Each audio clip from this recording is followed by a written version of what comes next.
Hello guys, ito na naman kami ni Bibong nagbabalik dito sa bukid namin.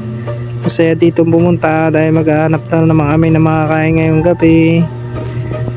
Hapon na pala ngayon. Palakad-lakad na kami kasi maganda maglakad kaysa magmotor pa kami.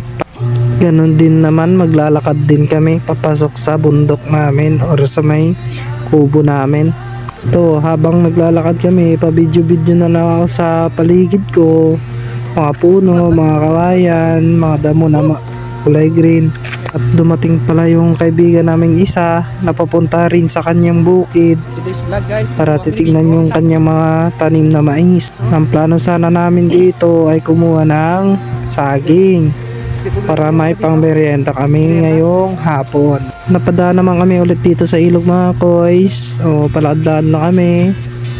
Ganda ng tubig ngayon dahil hindi umulan dito ngayon sa amin sa bukid. Maganda pumunta dito. So nga lang basa yung lupa, madulas, kaya mag-ingat lang kayo pag pupunta na kayo dito sa bukid namin. Fast forward pala, dito na kami sa kubo. Bilis na lang namin nakapunta kasi madali na lang yung aakitin pag nakapaka lang. Pero pag nakachinelas ka, medyo madulas. Kaya mag-ingat kayo dito pag umakyat kayo ha. Ayun marami pang butil ng mais para sa mga manok. Dito naman nagbabalik kami dito sa mga puno ng saging para maganap ng pang merienda. Lulutuin na saging. Ayan guys, binibidyoan ko muna. Guys, sumakyat na lang kami ni Bibong sa mataas pa na bundok dahil wala kaming may nakita ang magandang bunga ng saging, puro may sira. To, chinecheck ni Bibong yung mga langka baka may luto.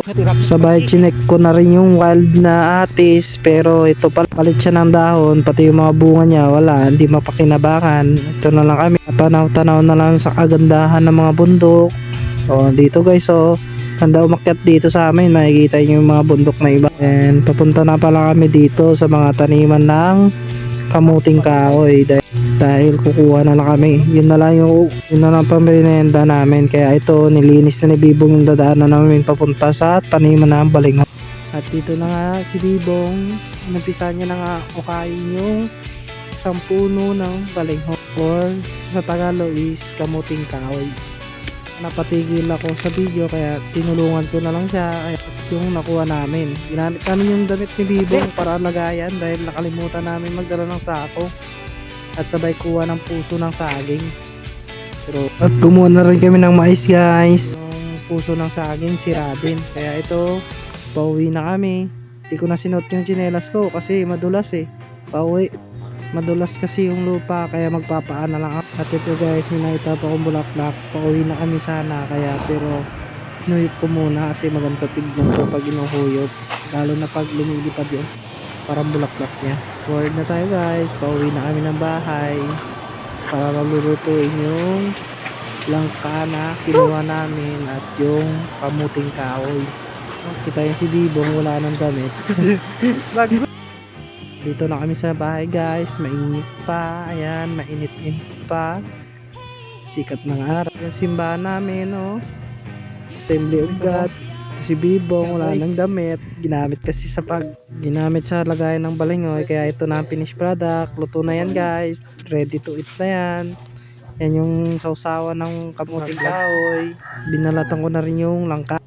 At ito na pala si Bibong, biniyak niya yung yog na panggata para sa sahog namin sa langka na salad na ulam namin.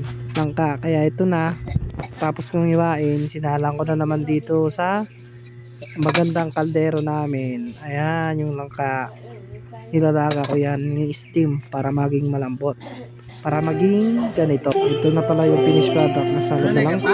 At sinabayan pa namin ng papaya na hinog. At tara, kain tayo guys. Bye bye. Salamat sa panonood. Love you.